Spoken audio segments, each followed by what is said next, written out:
南苏丹很年轻，2001年独立，到现在呢建国也才13年。它可以说是世界上原始风貌保存的最好的国家。你以为真是人家保存的好吗？实际上是南苏丹除了战争、穷和饥饿，几乎要啥没有。国民日均收入不到$1，首都呢甚至连一条像样的公路都没有。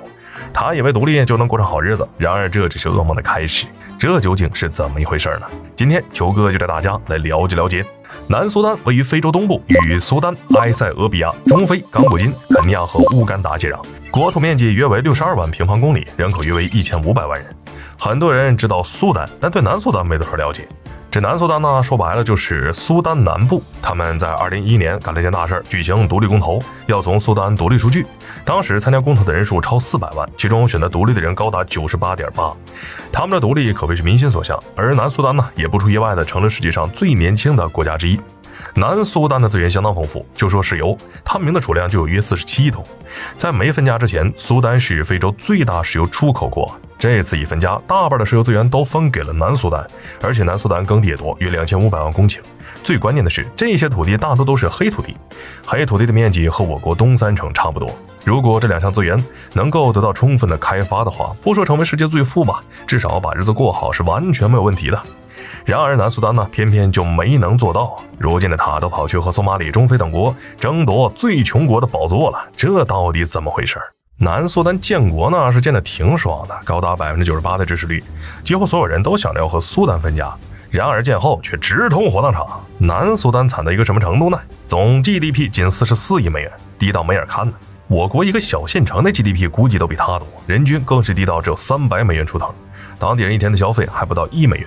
整个国家共有1500多万人，然而却有400万人连饭都吃不饱。不仅如此，南苏丹的基础设施相当落后，没有公路，哪怕是首都也不例外。教育医疗呢，那就更不行。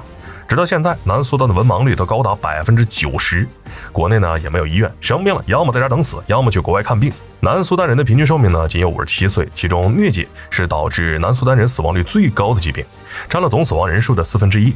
虽然石油是挺丰富的，但以前呢，不管是挖石油还是卖石油，都是由苏丹管理的。现在一独立呢，南苏丹没有挖石油的技术，也没有相关的设备，勉强挖出来呢，赚到的也不算多。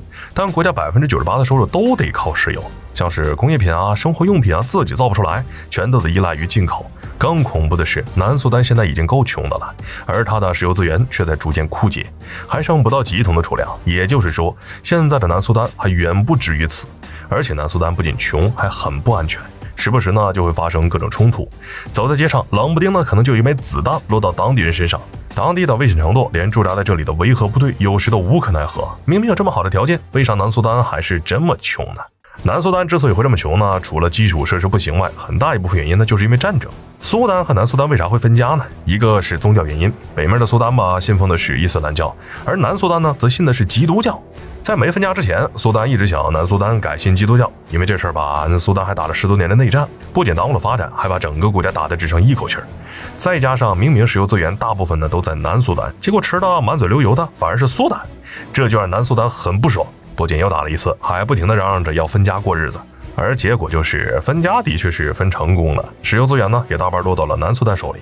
可尴尬的是，南苏丹没有挖掘技术和设施，这油呢只能让外资来挖，而石油挖出来后想卖出去，只能通过苏丹的港口。本来挖掘成本就高，最后呢压根儿没赚到多少。最离谱的是，刚独立的南苏丹因为没有了外部敌人，内部的那些部落呢就为了权力和利益大打出手，又打起了内战，弄得国内是战火连天，无数人死的死，变成难民，流浪的流浪。问是什么原因？那当然就是石油啊！本来应该是促进国家经济发展的宝贵资源，如今却成了毁灭国家的一种诅咒。这没分家之前日子就不好过，现在分了家，日子还是不好过。那这家不是白分了吗？